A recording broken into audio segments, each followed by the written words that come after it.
Hello, I'm Lisette, and I'm going to read the daily devotional, Inspired Evidence. Today's reading is inspired by biblical accuracy, and it says, in the Gospel of Mark, there is a fascinating account of Jesus healing in a two-step process. First, Jesus spat on the blind man's eyes, restoring partial sight. Then Jesus put his hands on the blind man's eyes, giving him totally clear vision. Between the two steps, the man saw men as trees walking. Today, we call this agnosia, a condition where the brain does not have the ability to interpret what is being seen.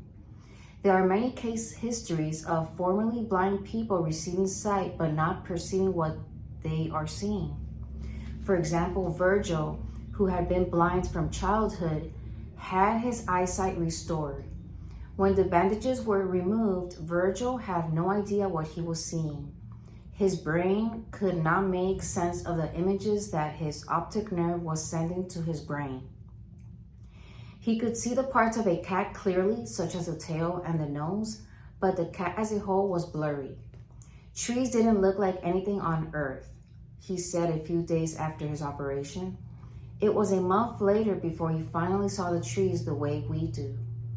Blind people who regain their eyesight require time to develop new pathways in the brain's visual cortex before perceive what they are seeing.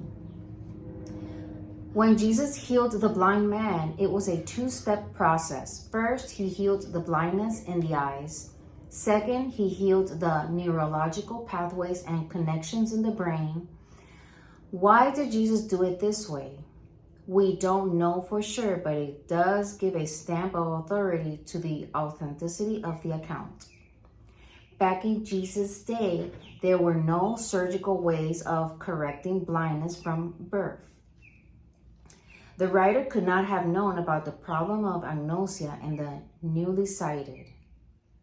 Perhaps Jesus wanted us, those who live in a time when such knowledge is available, to recognize that Scripture is not only medically accurate in its observation of historical events, but miraculous in nature. Jesus did perform miracles. My kid in the background. So the verse of the day is Mark 8, verses 23 to 25. And he took the blind man by the hand and led him out of the town. And when he had spit on his eyes and put his hands upon him, he asked him if he saw out. And he looked up and said, I see men as trees walking. After that, he put his hands again upon his eyes and made him look up, and he was restored and saw every man clearly. You know, this world is so incredible. We need to just live by faith. And that alone gives you a power over those who don't have faith. Okay? I think.